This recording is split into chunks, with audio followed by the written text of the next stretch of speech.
I am writing this to set the record straight in my own head.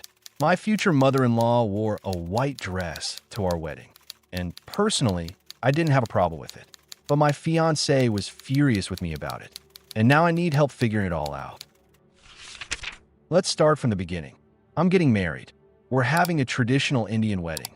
I'm Indian, my fiancé is not, but he was totally on board with an Indian wedding. Everything was perfect. Then, my future mother-in-law asked me if she could wear white to our wedding. I said yes. Simple as that. Why wouldn't I? Well, my fiancé found out and he was very angry with me. He said she would try to steal the attention, that she would definitely show up in a long, white gown, and that it was incredibly irresponsible of me to just agree like that. I was completely confused. Here's the thing. First, I am not wearing a white wedding dress. I'll be in a traditional red lehenga. Because of the silk, the cut, and the intricate embroidery, it looks nothing like what any other guest would wear. So even if my mother-in-law comes in a white wedding dress, it's not the same, right? And maybe I'm being naive, but I really don't understand why it's so important that she doesn't wear white. Even if I were wearing white, it's not like the groom would confuse us and marry the wrong person. What's the difference? I'm sorry if it's a stupid question, but my fiancé is genuinely upset that I didn't stop her, and I need help understanding the situation. I don't want to upset him. We talked. As many of you suggested, I asked him why he was so worried. He explained that his mother had joked before about wearing white, and he had explicitly told her not to do it. He hadn't told me because he didn't want to stress me out. According to him, she has had a lifelong habit of pulling focus, and it left him with some real trauma. So when I gave her permission, after he had explicitly forbidden it, he felt betrayed. He admitted it was wrong to get so angry at me when he hadn't shared the context. We agreed to communicate better and made up. But then, he wanted me to call her and tell her she couldn't wear white or she wouldn't be allowed at the wedding. I didn't want to do that. It seemed like a 100% guaranteed way to start a feud. And, as I said, I personally didn't have a problem with her wearing white. I told him he could tell her himself if he wanted, but he insisted that I had to do it because I gave the permission. We were starting to argue again. So, I showed him the post I made online and all your advice. It helped him see that even if she wore white, she wouldn't stand out, at least not in a good way. And he really liked the idea of just not telling her that I wouldn't be in white. So, our plan was to offer to buy her a sari. But if she insisted on wearing white, we wouldn't stop her. What happened next? Well, it came from my fiancé. I think it's best if you hear it from him. This is his update. Given how things turned out, I thought it was right to write this myself. I'm the author's fiancé.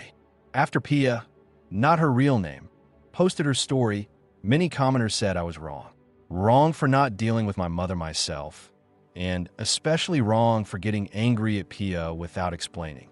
I didn't want to admit it, but the more comments I read, the harder it was to ignore.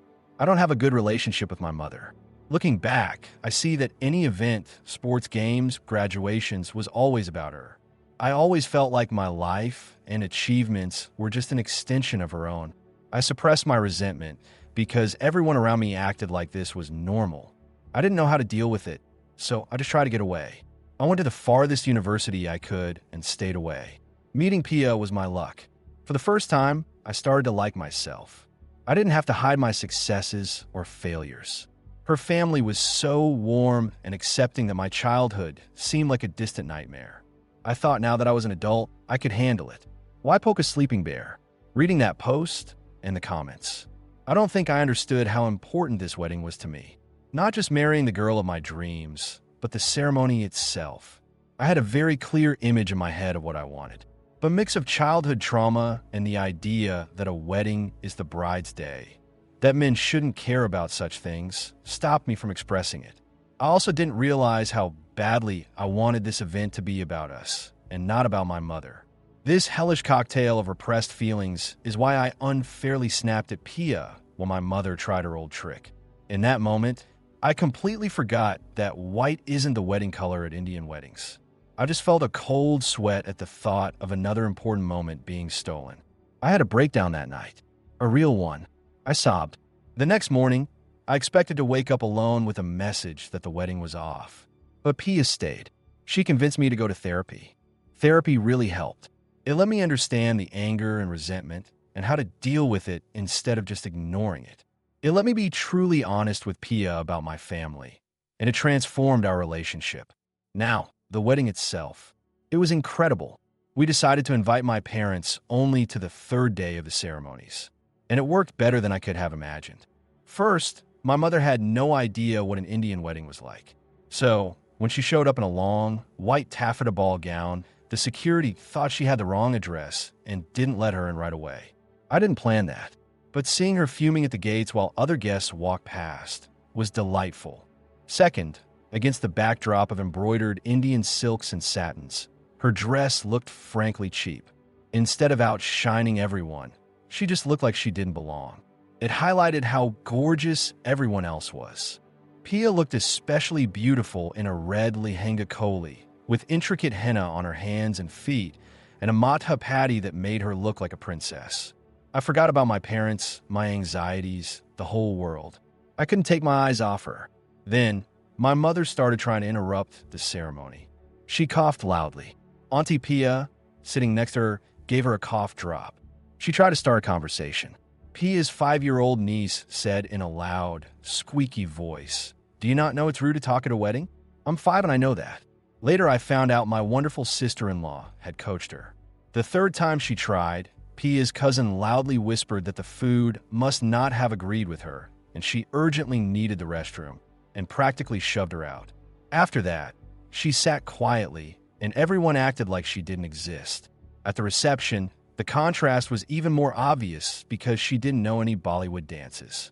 So, she tried to get attention through conversation. She turned to my mother-in-law and started complaining about how hard I was to raise. My mother-in-law said, "However difficult children are, they bring 10 times more joy just by growing. Your son is such a wonderful young man. You must be so proud of him." My mother didn't like that, so she turned to Pia and asked if she was sure she wanted to be with me. After we were married, Pia looked at her like she was stupid and said, "Why would I marry him if I wasn't sure?" My mother then asked loudly if she was sure, because I used to wet the bed. I haven't done that since I was 8, but there she was announcing it to the whole hall. In that moment, I truly hated her. A lump stuck in my throat, and I couldn't say anything. Pia had no such problem. "You must be confused," she said with such a confident, lightly concerned tone that my mother actually looked fazed for a second. Then Pia raised her voice over the music. "Dear mother-in-law, I know we're family now, but now or ever is not the time to hear about your bedroom problems." Then she pulled me onto the dance floor while people stared at my mother. And like an idiot, the first thing I said during our first dance as husband and wife was, "My mom was telling the truth." And since I'm the luckiest man alive, Pia just squeezed my hand and said that happens when kids are under stress and that it wasn't my fault. That was essentially the end of the problem. I enjoyed the wedding, the dancing, the food, talking with Pia and her, now our wonderful family. I saw Pia and my sister-in-law talking to my mother later, but I was too far to hear. It must have been fine because my sister-in-law was smiling a lot and my mother didn't try anything else. By the end of the day, my mother looked like she was suffering from severe constipation, but she couldn't ruin a thing. When I said goodbye to her, I felt a huge relief, like a weight had been lifted from my shoulders. It was the first time in my life she couldn't spoil an important day for me. So, to everyone who commented on that original post, thank you. You called me out, and I needed to hear it. It set me on a path to deal with things I'd buried for decades. And it led to the most perfect wedding I could have imagined. If you made it this far, you're the best. What would you have done in that situation? Would you have confronted the mother-in-law or let it play out like they did? Let me know your thoughts in the comments below. I read every single one. If you enjoyed this story of unexpected victory and family drama, make sure to give this video a thumbs up. It really helps the channel. And don't forget to subscribe and hit the bell for more real-life stories from the corners of the internet. Thanks for listening.